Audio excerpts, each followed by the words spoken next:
Hello નમસ્કાર વિદ્યાર્થી મિત્રો નમસ્કાર. હું ઓઝા ફાલ્ગુન તમારું ઓઝા ક્લાસીસ ચેનલમાં સ્વાગત કરું છું.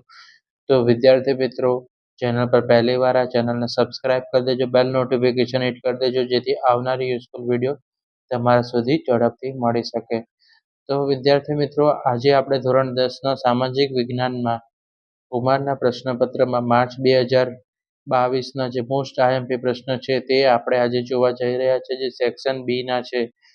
તો વિદ્યાર્થી મિત્રો, આમાં તમને 13 પ્રશ્ન આપેલા છે, તેમાંથી કોઈ પણ 9 પ્રશ્નોના જવાબ લખવાના છે. રાઈટ, આ માર્ચ 2022નું પેપર છે, તો આ પ્રશ્ન તમારે પૂછાવાના પૂરેપૂરી શક્યતા છે. બરાબર, 25 થી 37 પ્રશ્ન આવશે, દરેકના 2 ગુણ રહેશે. પ્રાકૃતિક વારસામાં કઈ બાબતોનો સમાવેશ થાય છે? બરાબર, તો પ્રાકૃતિક વારસામાં તમને ખબર છે કે નદી, તળાવો, જંગલો, બરાબર, પહાડો, તે બધી વસ્તુ તમારે લખવાની હોય છે. રાઈટ, પછી 26મો પ્રશ્ન છે, પડી પટોળે ભાત ફાટે પણ ફીટે નહીં, આ વિધાન કોની સાથે સરખાવેલું છે? તેનું નામ જણાય, તેનું વર્ણન કરો. એટલે આ પ્રશ્ન ટૂંકમાં પાટણના પટોળાની ટૂંકનોંધ તમારે તૈયાર કરવાની રહેશે. નીચે આપેલા શબ્દનો પરિચય આપો. કુમિન ને ગરબા. રાઈટ, એટલે તમને આ બંને વિશે તમારે સમજાવવાનું છે કે કુમિન કોને કહેવાય અને ગરબા કોને કહેશું. બરાબર, પછી છે 28મો પ્રશ્ન છે, પ્રાચીન ભારતના વાસ્તુશાસ્ત્રમાં કયા વિદ્વાનોએ અનોખું યોગદાન પ્રદાન કરેલું છે? તો તમારે વાસ્તુશાસ્ત્ર વાળો પ્રશ્ન છે તે કરી નાખવાનો. બરાબર વિદ્યાર્થી મિત્રો, રાઈટ, અને 4 માર્ક્સમાં પણ પૂછાઈ શકે છે. વાસ્તુશાસ્ત્રનો પ્રશ્ન છે તમારી એક્ઝામમાં. રાઈટ, નેક્સ્ટ છે, ગુજરાતમાં આવેલા મુખ્ય સંગ્રહાલયનું નામ જણાવો. બરાબર, હવે સંગ્રહાલય છે તેના વિશે તમારે માહિતી આપવાની રહેશે. બરાબર, બહુહેતુક યોજનાનું મહત્વ જણાવો અથવા બહુહેતુક યોજનાના ઉદ્દેશો જણાવો. આ રીતે પણ પ્રશ્ન પૂછાય છે. તાંબાના ઉપયોગો જણાવો. અમુક વખત અભ્રકના ઉપયોગો પણ પૂછાય છે.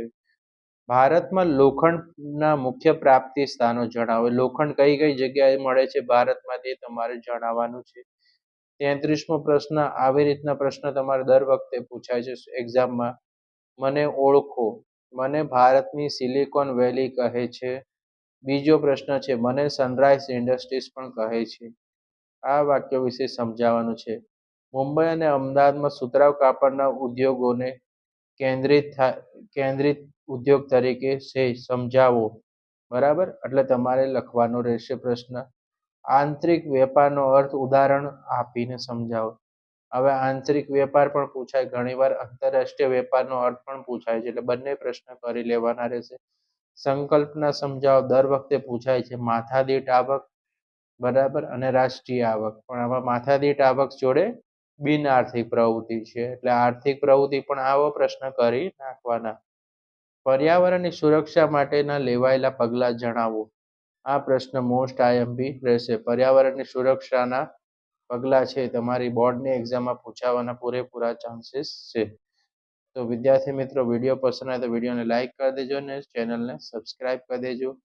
આ આપણું હતું સામાજિક વિજ્ઞાનનું સેક્શન બી. બરાબર, માર્ચ 2022નું છે. બરાબર, રાઈટ, આવા જ યુઝફુલ વિડીયો જોવા માટે ચેનલને સબસ્ક્રાઈબ કરી દેજો અને અમને પણ સપોર્ટ કરતા રહેજો. Thanks for watching.